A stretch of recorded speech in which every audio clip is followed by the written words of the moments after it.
नमस्कार, जीवन उत्साह न्यूज पर आप सभी दर्शकों का बहुत बहुत स्वागत। मैं लेकर चल रहा हूं आपको बड़सर विधानसभा के अंतर्गत जल शक्ति विभाग के एक ऐसे मुद्दे की तरफ जहां पर आउटसोर्स कर्मचारियों को बिना नोटिस के बाहर कर दिया गया है। दोस्तों, पहले तो हमारे युवाओं के लिए एक बड़ा सबक है ये, जो युवा हमारे सरकारों के सरकारी नौकरियों के लिए 2-3 हजार 4-4 हजार रुपए में अपना पूरी जिंदगी लगा देते हैं। उन लोगों के लिए एक बड़ा सबक है कि ये सरकारें किसी की सगी नहीं है। जब तक आपका जरूरत है आपका काम चलाएंगी, जिस दिन आपकी जरूरत खत्म हुई आपको निकाल के बाहर कर देंगी। और ये इसलिए होता है क्योंकि हम अपनी कमजोरी, हम अपनी जरूरतों को इतना बड़ा बना देते हैं कि हम बड़ी चीजों को छोड़कर छोटी चीजों के पीछे भाग जाते हैं।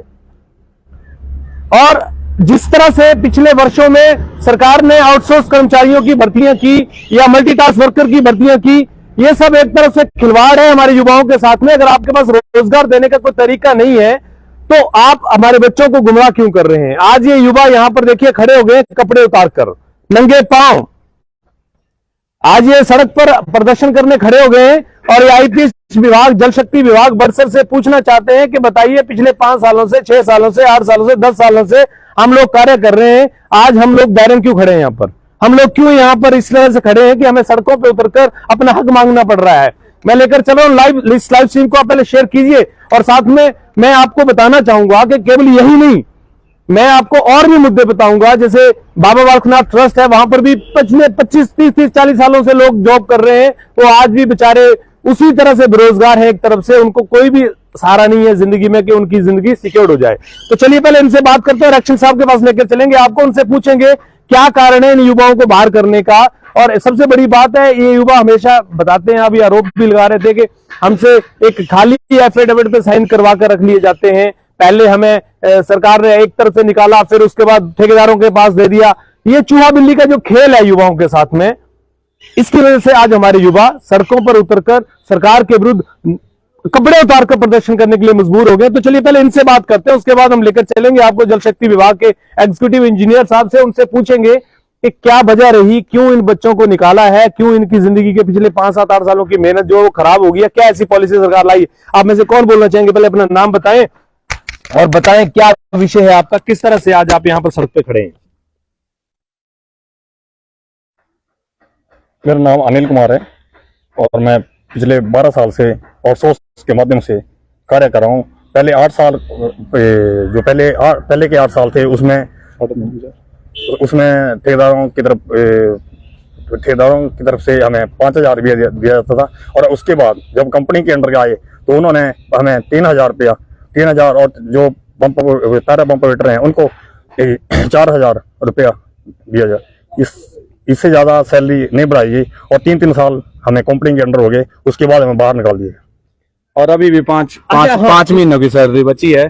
और कल शाम को उन्होंने 1 महीने की सैलरी डाल दी और हमें टाल दिया। सीएम साहब से भी हम मिले थे, उप सीएम साहब से भी मिले थे। उन्होंने कहा था कि 5-7 दिन में काम हो जाएगा, मतलब सैलरी आ जाएगी। विधायक साहब जी से भी बात की, दफ्तर में भी हमने कई चक्कर लगाए, तब भी उन्होंने कहा रुको रुको, बजट नहीं है। हमारी सैलरी 3500 रुपए के लिए बजट नहीं है इनके पास। कितने महीने से सैलरी नहीं मिली? 5 महीनों से। सितंबर महीने की सैलरी आई शाम को। अच्छा, नवंबर, दिसंबर, जनवरी। और जो ईपीएफ कटता था वो भी अप्रैल से बंद है पिछले साल। अच्छा, मैं एक सवाल, तो आप क्या कोई भांग वगैरह बेचते हैं? अपने परिवार को कैसे चलाते हैं? कोई सर कर्जा ले रखे है रिश्तेदारों से, सैलरी नहीं मिल रही, 3,500 रुपए नहीं दे पा रही, कर्जा ले रहे हैं सर।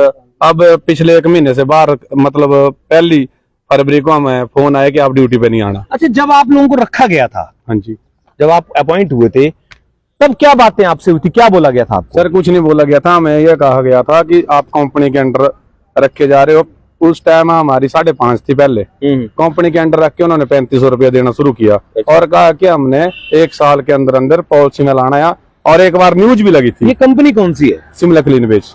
ये शिमला क्लीन वेज जो कंपनी है, उससे आपकी अभी बात हुई है कोई इस विषय पे? हाँ सर, वो बोल रहे हैं कि हमने निकाला है, डिपार्टमेंट को पूछो, हमने किसी को निकाला है। नहीं, आप कंपनी के पास जॉब कर रहे थे या डिपार्टमेंट के पास कर रहे थे? सर हम कंपनी के पास, लेकिन हम कंपनी वालों को फोन करते हैं तो 1 मिनट फोन पे बात होती है, फोन काट देते हैं। कल भी हमने फोन किया तो उन्होंने कहा कि सैलरी एक्शन साहब ने डाली है, लेकिन 1 महीने की सैलरी हमें कल मैसेज आया था 3500 रुपये डाला है। और दूसरों जो हेल्पर और बेलदार है उनको 3,000 रुपये डाला है। और ईपीएफ का कोई नहीं है मतलब अभी। अच्छा, नहीं 3500 रुपए में तो क्या ईपीएफ काटना? देखिए यहाँ पर मुद्दा बड़ा गंभीर है इसको समझना बड़ा जरूरी है यार। 3,500 रुपए आप इन लोगों को सैलरी दे रहे हैं, जो सरकार एक प्राइवेट व्यक्ति में कोई व्यक्ति अगर एक मिनिमम बेसिस से नीचे लेता है तो आपके इंस्पेक्टर आप पूरा दिन लोगों को परेशान करते हैं कंपनीज को। ये 3,500 रुपए की एवरेज देखें तो आपका एक दिन का 120 रुपए भी नहीं बनता। 120 रुपए दिहाड़ी में आप काम करवा रहे हैं और 120 रुपए भी आप दे नहीं पा रहे हैं। तो आखिर ऐसा क्या वजह है, क्यों इन युवाओं के साथ खिलवाड़ किया गया है या क्यों ऐसा किया गया है? ये विषय बड़ा गंभीर है। मैं आपको लेकर चलूंगा भी जल शक्ति विभाग के एक्शन साहब के पास में, ये बच्चे भी साथ में चल रहे हैं वहां बात करने के लिए। तो चलिए मैं लाइव ही आपको लेकर चल रहा हूं और मेरे सहयोगी साथ में चलेंगे।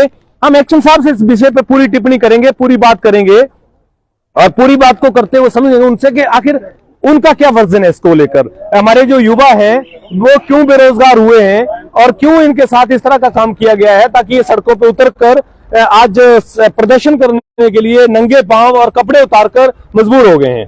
तो विषय बड़ा गंभीर है। मेरे सहयोगी थोड़ा जल्दी चलेंगे, हम एक्शन साहब से बात करेंगे और एक्शन साहब से बात करते हुए इस विषय पर हम चर्चा करेंगे कि आखिर क्यों यहां पर इस तरह का काम किया गया है।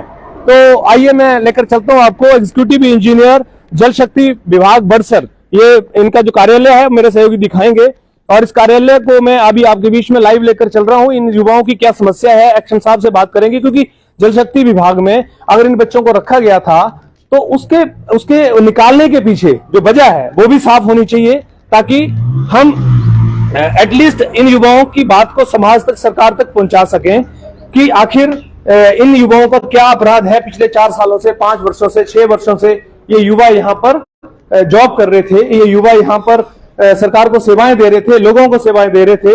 तो सीधा मैं आपको लेकर चलूंगा लाइव, अभी आपको मैं एक्शन साहब के पास लेकर चलूंगा और एक्शन साहब से मैं इस पे चर्चा करूंगा। सर नमस्कार जी, और हम आपके पास आ गए हैं जी, हमारे बीच में एग्जीक्यूटिव इंजीनियर साहब हमारे IPH सर, बहुत बहुत स्वागत आपका। और मैं आपके बीच में आया हूं सर, हमारे कुछ युवा साथ में आ रहे हैं, इन्होंने कपड़े उतार कर आज प्रदर्शन करना शुरू कर दिया है और जूते भी उतार दिए इन्होंने। ये कहते हैं कि हम सड़क पर आ गए हैं, एक तरफ से हम बेरोजगार हो गए हैं। तो विषय बड़ा संगीन है। IPH विभाग ने, जल शक्ति विभाग ने इन बच्चों को बिना नोटिस के निकाल दिया। क्या इस पे आपका वर्जन है, क्या कहना चाहेंगे? एक्चुअली जो इनका जो कॉन्ट्रैक्ट था ना, जो क्लीन वेज कंपनी में लगे थे सभी ऐसे ही है जी। तो क्लीन वेज का जो कॉन्ट्रैक्ट है वो 31 दिसंबर को खत्म हो गया है जी। तो इसलिए अब इनको नहीं रखा जा सकता है।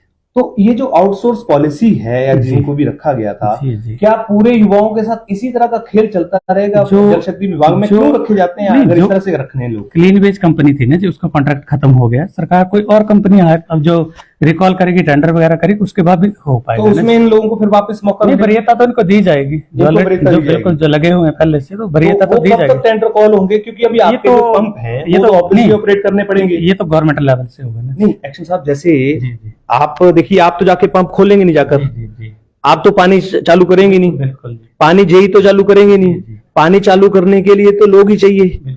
तो लोग अभी मान लीजिए ये काम कर रहे थे, जस्ट सपोज बड़सर का ये पंप खोल रहे थे, पूरे हिमाचल की नहीं, आप सुन लीजिए, मान लीजिए ये आज सुबह पंप पानी खोलते थे, आज से ड्यूटी पे नहीं जाएंगे तो उनकी जगह कौन पानी खोलेगा? नहीं, हमारे जो दूसरे लोग लगे हुए हैं उन्हीं से व्यवस्था को चलाया जा रहा है। आपके दूसरे लोगों में जो हमारे रेगुलर लोग, जो रेगुलर लोग हैं, तो इतने सारे लोगों की जरूरत नहीं थी सरकार को, मतलब नहीं। चलो अब जब हम तो ये बोल सकते हैं कि चलो कल को कोई दूसरी आउटसोर्स कंपनी आए तो वो भी इनको वरीयता दे रखने में। आप लोग कुछ कहना चाहते हैं यहाँ पर? ये युवा यहाँ पर है, ये कुछ कहना चाहते हो यहाँ पर? एक्शन साहब का ये कहना है, हम ये कहना चाहते हैं सर के विदाउट एनी नोटिस हमें निकाल दिया गया, ना हमारी पेमेंट जो पे हमारी बनती है आज तक अभी हमें आई नहीं। हम इनसे ये पूछना चाहते हैं कि हमारी जो वेतनमान है वो कब आएगा? अच्छा हाँ, ये विषय बड़ा इम्पोर्टेंट है। देखिए ये हाँ, जल शक्ति विभाग में ये काम कर हमारा जो 8.5 लाख रुपए है वो हमने परसों उस कंपनी को दे दिया हुआ है जी, और जो बैलेंस है वो भी हमने सरकार को भेज दिया हुआ है। तो ये सिर्फ 5 महीने का सैलरी क्यों रुक रहा है इनका? नहीं, अब जैसे जैसे LOC आएगी ना देते जाएंगे। 8.5 लाख है, अभी 31 मार्च तक सारा क्लियर हो जाएगा। लेकिन सर एक विषय ये है कि देखिए ये बच्चे काम करते, 3,500 रुपए कोई अमाउंट नहीं है। नहीं, 3,500 रुपए में 5-5 महीने इनको सैलरी नहीं मिलती, तो जल शक्ति विभाग क्यों सुनिश्चित नहीं कर रहा है इस बात को? हमारा 8.5 लाख रुपए हमने दे दिया, 2 दिन पहले दे दिया, अभी 1 महीने और नहीं 1 महीने का नहीं दिया, उसमें 2-3 महीने और नहीं, वो कंपनी देगी आपको बाकी का, पर जो बाकी का भी बैलेंस बचा हुआ वो भी हम बिल्कुल जल्दी ही मतलब हफ्ते 10 दिन के अंदर क्लियर कर देंगे। विषय बहुत गंभीर है इस बात को लेकर कि 3,500 रुपए सैलरी भी 5-5 महीने नहीं दी जा रही है। तो सरकारें किस बात का दावा करती हैं? तरक्की की बात करती हैं, आप देश को, प्रदेश को नंबर 1 बनाने की बात करती हैं। ये युवा आज यहां सड़कों पे खड़े हैं, ये नंगे पांव आज प्रदर्शन करने के लिए मजबूर हो गए हैं। एक्शन साहब ने अपनी बात सीधी साफ में बोल दी कि जी ये किस कंपनी में जॉब करते थे, उनका टेंडर खत्म हो गया, इसलिए हमारी अब कोई रिस्पॉन्सिबिलिटी नहीं है। तो फिर रिस्पॉन्सिबिलिटी किसकी है? मैं आपको लेकर चलूंगा। अगर आप कुछ कहना चाहते हैं अभी तो ठीक है, ना तो हम बाहर चलें, बात करें। आप बताइए, कुछ कहना चाहते हैं यहाँ पर? और एक्शन साहब को कुछ बोलना चाहते हैं, कोई रिक्वेस्ट करना चाहते हैं, कोई बात बोलना चाहते हैं? करना चाहते हैं सर कि ये हमारा वेतनमान जो भी हमारा बनता है वो दे दें, और आगे मतलब हमारी जो दिनचर्या है, जो आगे हम कैसे गुजारा करेंगे इसके बारे में सोचें, और जितना जल्दी हो टेंडर करवाएं और हमें फिर से काम पे लें। ठीक है जी, एक्शन साहब ने बात सुन ली है, तो एक्शन साहब आपका बहुत बहुत धन्यवाद। अभी फिलहाल हम आपको बाहर लेकर चलते हैं। देखिए विषय क्या है, मैं पहले हमारे युवाओं को भी रखना चाहता हूं इस बात को। केवल विषय ये नहीं है कि हम आज यहां पर सड़कों पर उतर के आए या हम जल शक्ति विभाग में आकर अपना विरोध, वो आपका राइट्स है, लेकिन जिस तरह से ये सरकारें पॉलिसीज बनाती हैं नौकरियों के लिए, उस पॉलिसी के झांसे में आप लोग फंस जाते हैं और अपनी जिंदगी के 4-5 साल आप लगाकर आज बेरोजगार होकर खड़े हो जाते हैं। ये एक बड़ा इशू है। तो बहरहाल मैं आपका मुद्दा यहाँ एक्शन साहब से बात की, आप लोगों के सामने इस बात को हमने रखने का प्रयास किया। जो भी इन्होंने अपनी बातें कही, ये अपनी जगह एकदम इस बात को लेकर साफ है कि जी हमने कंपनी को टेंडर दिया था, कंपनी का टेंडर खत्म हो गया, आप कंपनी के एम्प्लॉय थे। आगे का क्या फ्यूचर प्लान है अब आप लोगों का, क्या सोच रहे हैं अब आप? सर जैसे अब ये बोल रहे हैं कि 1 महीने की सैलरी है हमारी, तो आगे की रिस्पॉन्सिबिलिटी किसकी है? वो कह रहे कंपनी देगी। कंपनी वाले कैसे देगी? वो उन्होंने कंपनी वाले बोल रहे हैं कि अगर यहाँ से एक्शन साहब डालेंगे तो हम डाल देंगे, नहीं तो हमारे पास पैसा नहीं है। अभी बात हुई 10 मिनट तो कह रहे हैं हमने 8.5 लाख रुपए दे दिया। हाँ, तो कंपनी वाले वो मना कर रहे हैं अभी 10 मिनट पहले। अच्छा, मैं 1 मिनट एक्शन साहब से बात करूंगा। 1 मिनट आप रुकिए यहाँ पर, मैं एक पूरा सवाल भूल गया हूँ। मैं सवाल एक भूल चुका हूँ, वो मैं बात करूंगा। सर ये सर बच्चे जो कह रहे हैं, ये कह रहे हैं कि हमें कंपनी बोल रही है कि हमें आईपीएच पैसा देगा, जल शक्ति विभाग पैसा देगा, तो हम पैसे देंगे। आपने जो 8.5 लाख रुपए दिए वो 1 महीने का दिया है या पिछले 5-6 महीनों का जो रुका सारा दे दिया? नहीं, इनकी पेंडेंसी थी, जैसे उसका 50% चला गया। अभी आपके पास पेंडिंग है? हाँ, मतलब लगभग 8-10 लाख रुपए जो है हम अभी कर देंगे। मतलब टोटल 6 महीने का इनका नहीं, पैसा नहीं, कंपनी तो अपने हिसाब से पेमेंट करती रहती है इनको। अच्छा, लेकिन जो हमारे पास पेंडेंसी है अगले 10 दिन में पूरी क्लियर कर देंगे। अच्छा सर, कितने एम्प्लॉइज हैं आपके इस जल शक्ति विभाग? हमारे 46 है यहाँ पे। 46 एम्प्लॉइज हैं। तो 46 एम्प्लॉइज का जो 6 महीने का या जितने महीने का भी मंथली पैसा बनता है, मान लो मंथली 100% क्लियर, मान लो मंथली उनका 2 लाख रुपए बनता है जी, तो आप वो 2 लाख रुपए हर महीने देते हैं? नहीं, कई बार जैसे हमारे पास मान लिया बजट की थोड़ी कमी है तो 1-2 महीने लेट भी हो जाता है। लेकिन पिछला अभी तक जो है आपके पास सिर्फ और 8.5 लाख रुपए पेंडिंग है। मतलब ये मान के चलो आपकी 10 दिन में हम 100% इनकी क्लियरेंस कर देंगे। अच्छा, आपके डिपार्टमेंट की तरफ? बिल्कुल, ठीक है, 100% क्लियरेंस। तो एक्शन साहब ने यहाँ बताया कि हमारे पास जो भी बजट है उसमें से लगभग 50% पैसा जो है वो हमने दे दिया है। एक्शन साहब का ये कहना है कि आपकी जितनी भी सैलरीज अभी हम बनती है मंथली, उसमें से 50% पैसा जो हमारे पास अभी है और बाकी सब कंपनी को दे दिया है। 50% पैसा जो है वो अगले 10 दिनों के अंदर जो है वो यहाँ से रिलीज कर देंगे। अब वो कंपनी कैसे देती है ये आपके ऊपर डिपेंडेंट है, आपके ऊपर है। इसको लेकर आप क्या कहेंगे आप लोग? अब सर कंपनी सीधे मुंह बात ही नहीं करती है सर। जैसे बात भी नहीं ने कहा कि हमने 8.5 लाख रुपए डाल दिया, ठीक है, तो हमारी तकरीबन 40 या 50 बंदे मान लो, 50 मान लो, 50 मतलब 3,000 से डिवाइड करो 1.5 लाख रुपए हो गया मान लो। हाँ, 2.25 लाख रुपया, तो 6 लाख तो अभी उनके पास है। फिर हाँ, तो वो ज्यादा भी डाल सकते थे सैलरी, 2 मंथ की डाल देते, 3 की डाल देते, क्लियर ही कर देते। अगर उनके पास टेंडर नहीं है 31 के बाद, तो हमारा हिसाब कर दो, क्लियर कर दो, ठीक है। अगली कंपनी आएगी फिर वो रखेगी। एक्शन साहब बोल रहे हैं कि चलो ठीक है हम आपको रखेंगे, पर लेकिन अगली कंपनी भी पूरा 6 महीने की सैलरी के बाद 6 महीने अगली आ जाएगी, 6 महीने उनके पीछे भागते रहो।